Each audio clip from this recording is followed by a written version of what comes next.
রাজ্যে পালাবদলের পরই কাটলো বাধা। এবার অন্য রাজ্যের সিনেমাও রিলিজ করবে বাংলায়, করা যাবে শুটিংও। বাইরের রাজ্যের প্রোডাকশন হাউসও বিনা বাধায় কাজ করতে পারবে, জানালেন পাপিয়া অধিকারী। কাল টেকনিশিয়ানদের সঙ্গে বৈঠক করেন টালিগঞ্জের বিজেপি বিধায়ক। আজ মোহনলাল অভিনীত দৃশ্যম 3 মুক্তি পেল কলকাতায়। দক্ষিণ ভারতের সিনেমার পরিচালক ও কলা কুশলীদের সঙ্গে পাপিয়া অধিকারীর বৈঠকের পর সিদ্ধান্ত। আমি জিজ্ঞেস করছিলাম যে কেন আমাদের বাইরের স্টেটস আসে না, তো বাইরের স্টেটসের গত 15 বছর ধরে এখানে ঢুকতে দেওয়া হয়নি নানা রকমভাবে। Aniruddha, you come all 15 years. এই দৃশ্যম টিম আগের দুটো সিজন ওদের এখানে বেঙ্গলি ঢুকতে দেওয়া হয়নি। তো এইটাও খুব কলকাতার এই যে দৃশ্যম 3 এ সারা পৃথিবীব্যাপী একটা হিট সিনেমার টিম, জোসেফ, হ্যাঁ ওর একজন অ্যাসোসিয়েট ডিরেক্টর, একজন চিফ অ্যাসিস্ট্যান্ট ডিরেক্টর, তো ওরা সব এসেছে, ওদের টিমও সবাই এসেছে। তো আমাকে বললো, জানেন তো আমরা এখানে অনেকবার চেষ্টা করেছি, আমরা ঢুকতে পারিনি। তা আমি বলেছি, better you will work now here, all of you, all the states will come. আমাকে তো এই জন্যেই টালিগঞ্জের দায়িত্ব দেওয়া হয়েছে, সব কিছুর জন্যে। আমি বলেছি একটা সোনার টালিগঞ্জ আমি গিফট করবো।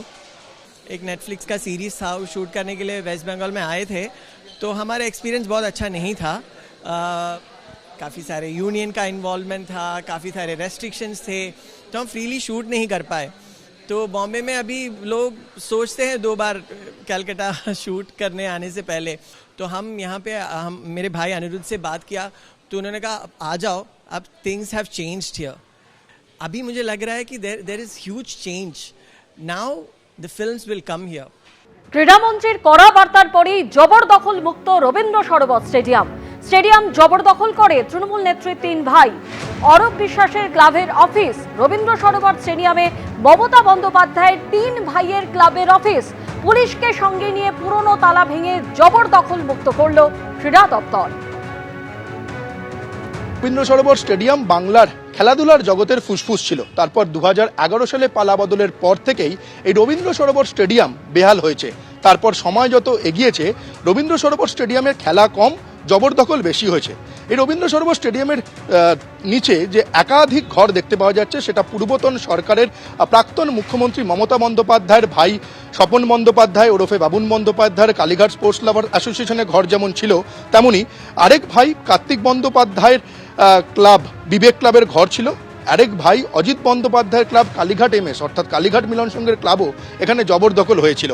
শুধু তাই নয়, প্রাক্তন ক্রীড়ামন্ত্রী অরূপ বিশ্বাসের ভাই স্বরূপ বিশ্বাসের সুরুচি সংঘ ক্লাবের ঘরও এখানে দখল অবস্থায় ছিল। যে ছবি দেখতে পাওয়া যাচ্ছে, কলকাতা লিগে প্রথম ডিভিশন চ্যাম্পিয়ন হওয়ার সেই ছবি এখনও রয়েছে।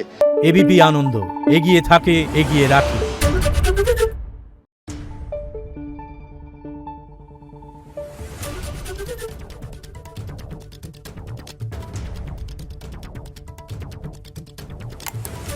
Thank you.